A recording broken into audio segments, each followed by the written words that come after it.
දවසක් සිළුමු දනාට ඔයගොල්ලෝ එකතු වෙලා ඉන්නේ SLC YouTube channel එකෙන් අරගෙන තවත් එක වීඩියෝ එකක් එක්ක. ඉතින් ගොඩක් දෙනෙක් මගෙන් අහපු දෙයක් තමයි විදුලි පංකාවක විදුලි බිල අඩු කරගන්න ක්‍රමයක් තියෙනවද කියන එක.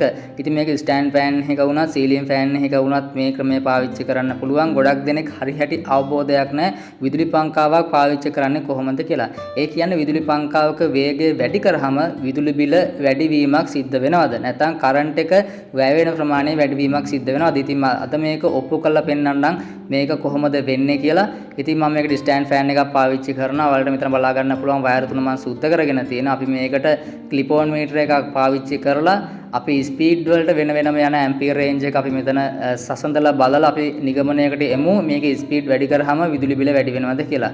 සාමාන්‍ය ගෙදර දොරේ ඉන්න ගෘහණියෝ පවා මේ ගැන දැනගෙන ඉන්න ඕනේ. එතකොට අවශ්‍ය වෙලාවට අවශ්‍ය ස්පීඩ් එක පමණක් පාවිච්චි කරලා අපිට අවශ්‍ය උලම් ප්‍රමාණය ලබා ගැනීමේ හැකියාවක් තියෙනවා.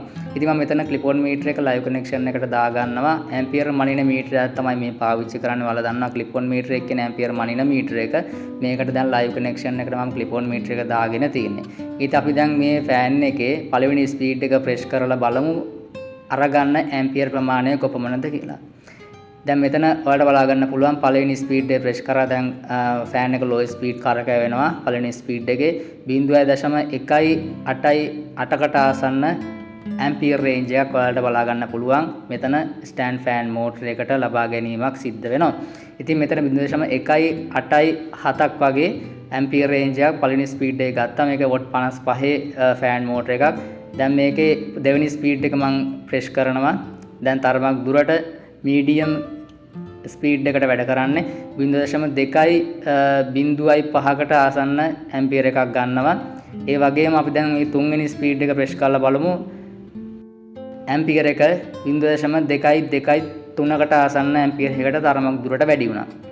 දැන් මෙතන අපිට නිගමනයකට එන්න පුළුවන් අපි ෆෑන් එක ස්පීඩ් එක වැඩි කරන්න අනිවාර්යයෙන්ම විදුලි බිල වැඩිවීමක් සිද්ධ වෙනවා යම් තාක් දුරකට. ඒ කියන්නේ ගන්න කරන්ට් එක වැඩිවීමක් සිද්ධ වෙනවා. මම මේකේ හතරවෙනි ස්පීඩ් එක ප්‍රෙස් කරන්නේ නැහැ. මොකද හතරවෙනි ස්පීඩ් එක මේ ෆෑන් මෝටර එකේ නැහැ. මේක මම රීප්ලේස් කරපු ෆෑන් මෝටරයක් තියෙන. ස්පීඩ් 3යි මේ ෆෑන් මෝටරේ තියෙන්නේ.